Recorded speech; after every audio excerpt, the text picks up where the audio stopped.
أعوذ بالله من الشيطان الرجيم. بسم الله الرحمن الرحيم. ألم تر إلى الذين بدلوا نعمة الله كفرا وأحلوا قومهم دار البوار جهنم يصلونها وبئس القرار. تم نے ان لوگوں کو نہیں دیکھا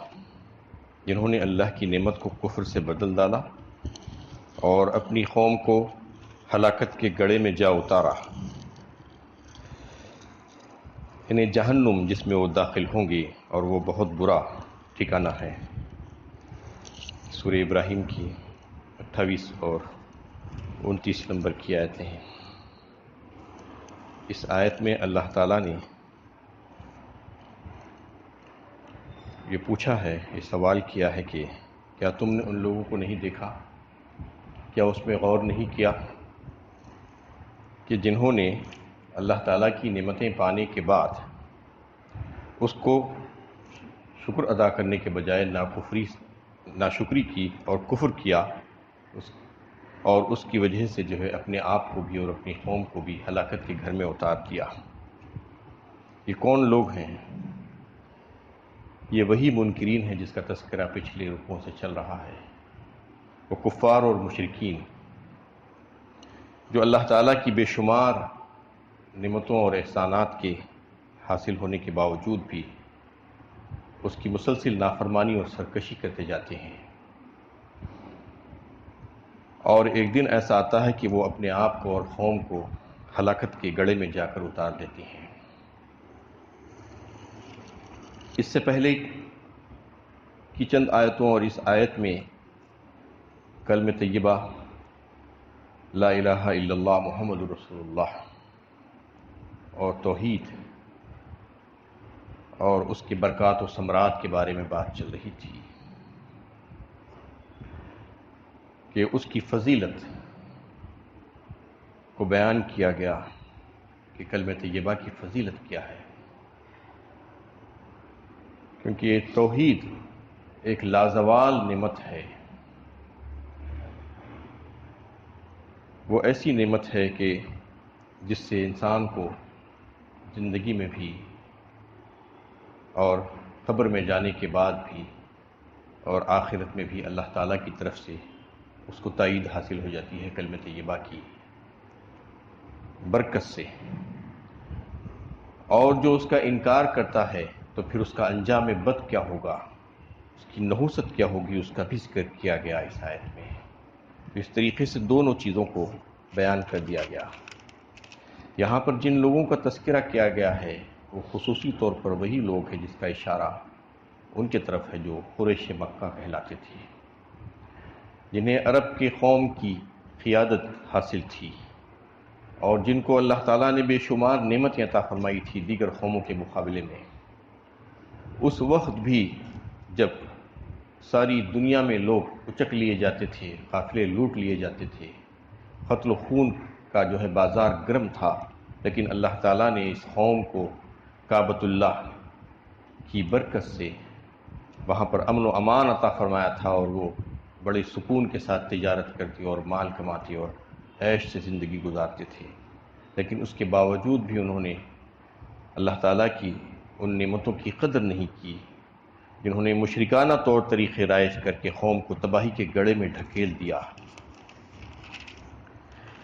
نعمتیں انسان کو جو حاصل ہوتی ہے وہ دو طرح کی نعمتیں حاصل ہوتی ہے۔ ایک تو یہ کہ انسان کی جو جسمانی ضروریات ہیں اس کی تکمیل کے لیے اللہ تعالیٰ اس کو نعمتیں عطا فرماتے ہیں، محسوس نعمتیں جسے کہا جاتا ہے، جس میں اس کی زندگی اور اس کے لیے مال و دولت، کھانا پینا، رہائش، مکان، جائیدادیں، یہ سب چیزیں، دنیا بھر کی جو چیزیں انسان کو حاصل ہوتی ہیں وہ سب حصی نعمتیں ہیں۔ اور اس کے علاوہ ایک معنوی اور مخصوص نعمتیں بھی ہوتی ہیں، وہ یہ ہے کہ انسان کو اللہ تعالیٰ نے پیدا کر کے یوں ہی نہیں چھوڑ دیا کہ جو چاہے کر لو، گمراہ ہو جاؤ، نہیں، حالانکہ اختیار دیا ہے، آزادی دی ہے، کہ تم سوچ سمجھ کر فیصلہ کرو، لیکن ساری باتیں اس کے اوپر واضح کر دی گئی، سارے راستے اس کو دکھلا دیے گئے،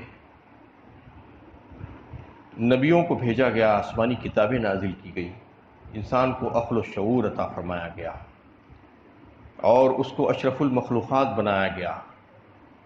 اور اس سے مطالبہ کیا گیا کہ سمجھ بوجھ کر سے کام لو اور اپنی عقل سے کام لیتے ہوئے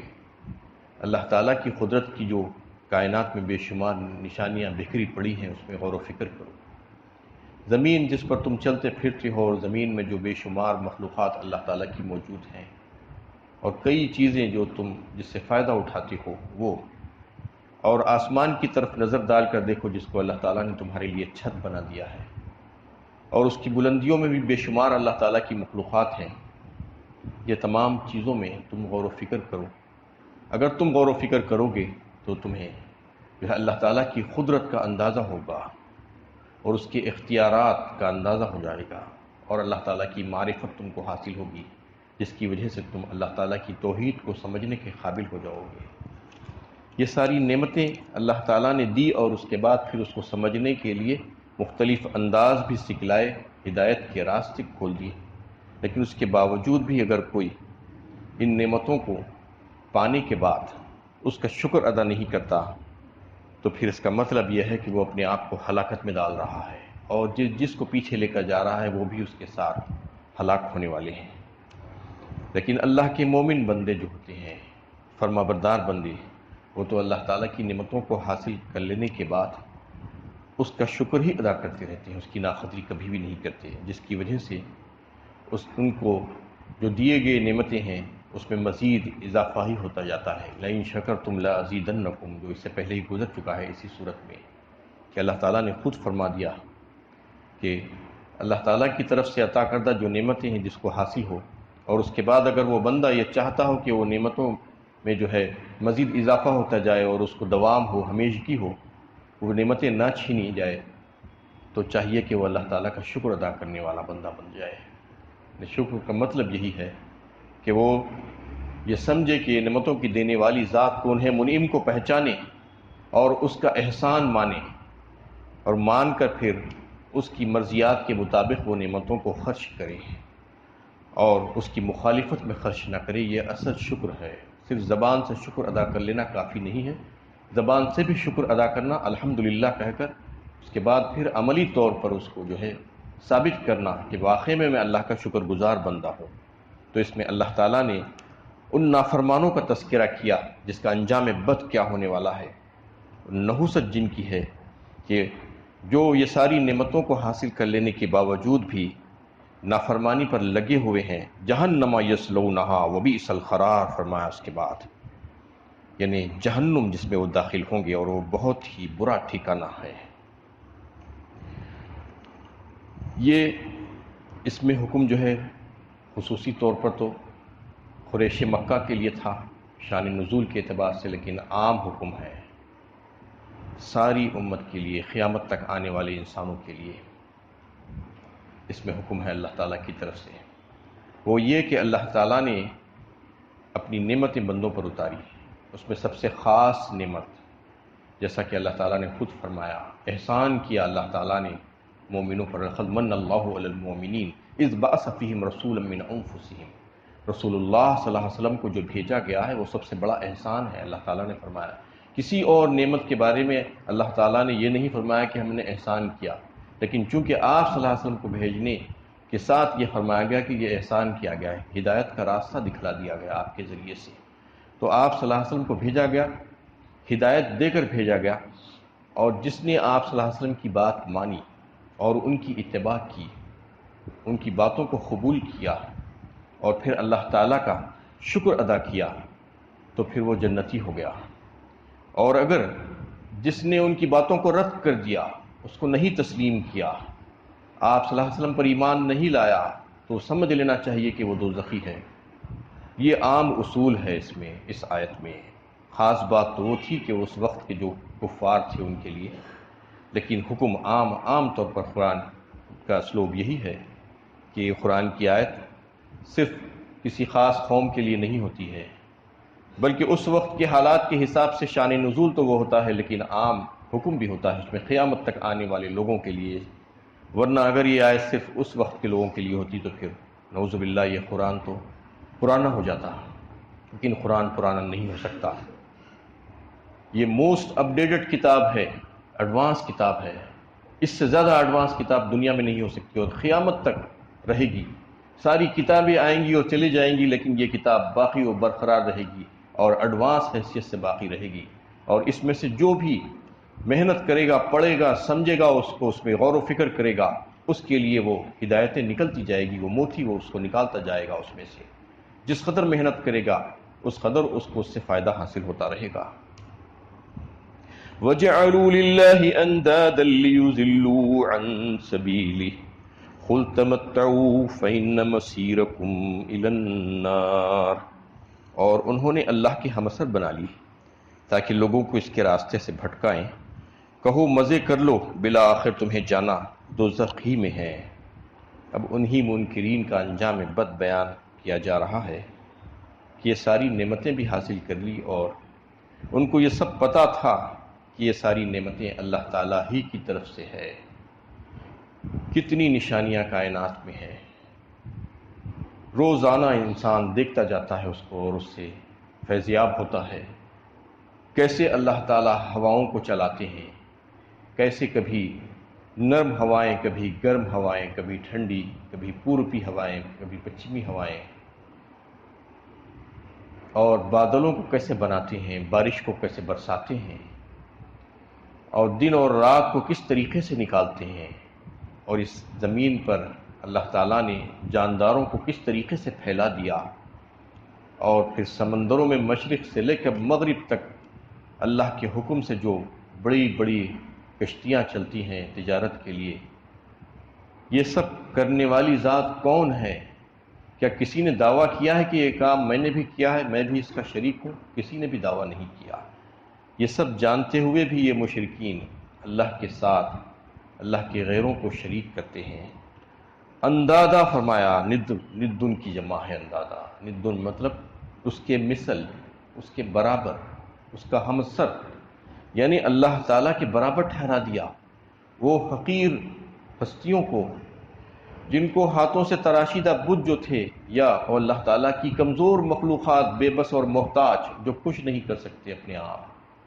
ان کو اللہ کے برابر ٹھہرا دیا، یہ جانتے بوجھتے کہ یہ ساری کائنات، اس کا نظم، اس کی تدبیر، اس کی تخلیق صرف اور صرف اللہ تعالیٰ ہی نے کی ہے، کہ کوئی اور نہیں کیا ہے،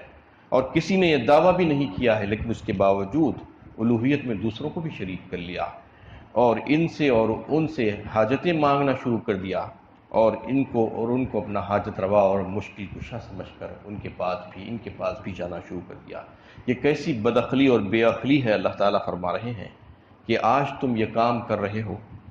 سمجھ جاؤ کہ تھوڑے دن ہی ہیں تمہارے لیے۔ قل تمتعوا، کہہ دیجئے اے نبی صلی اللہ علیہ وسلم ان لوگوں سے، ان تمام لوگوں سے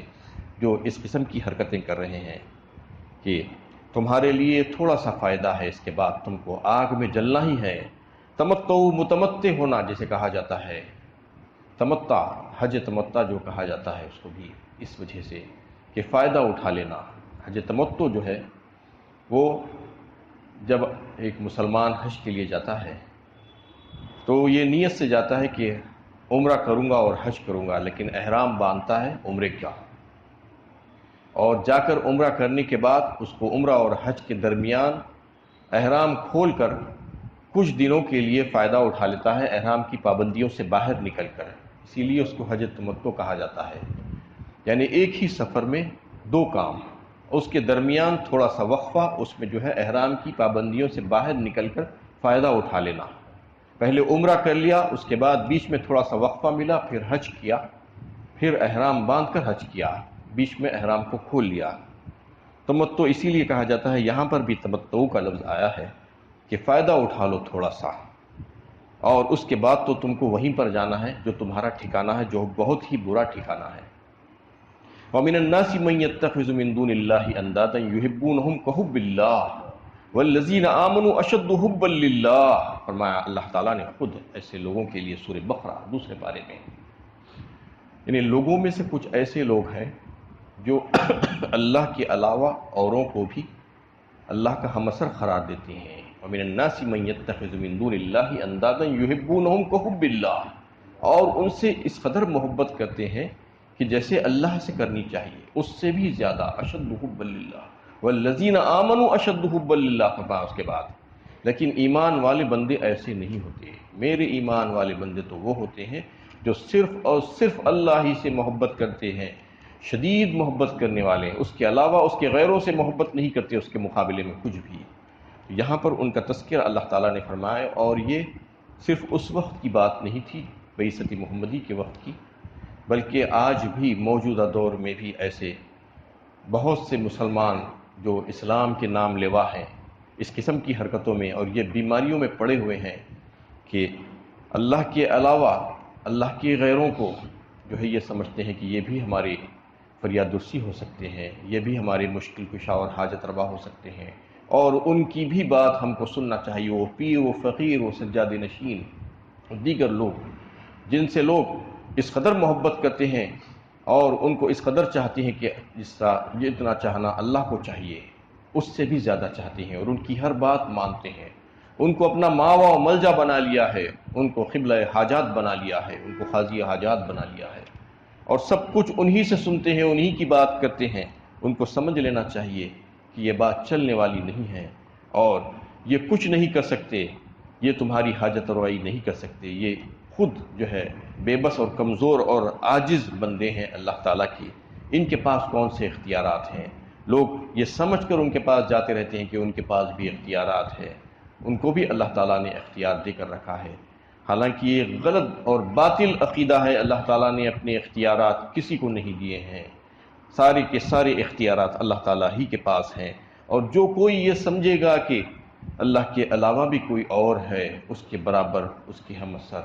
تو پھر اس کو سمجھ لینا چاہیے کہ اس کا ٹھکانہ کیا ہے. کیونکہ اللہ تعالیٰ ہی نے ساری کائنات کو بنایا، اس کا نظم کیا، اس کی تدبیر فرمائی، اس کی تخلیق فرمائی، وہ سارے انتظامات وہی کرتا ہے، سارے اختیارات بھی اسی کے پاس ہیں. وہ رب کائنات ہے تو ربوبیت جب اسی کے لیے ہے تو پھر الوہیت کسی اور کے لیے کیسے ہو سکتی ہے؟ یہ ممکن ہی نہیں ہے. جو کوئی بھی ایسا عقیدہ رکھ رہا ہے اس کو اپنے عقیدے کی اصلاح کرنی چاہیے، ورنہ سمجھ لینا چاہیے کہ اس کا ٹھکانہ جہنم ہے. قُلْ تَمَتَّعُوا فَإِنَّ مَصِيرَكُمْ إِلَى النَّارِ، مزو اٹھا لو، تھوڑے دن عیش کر لو،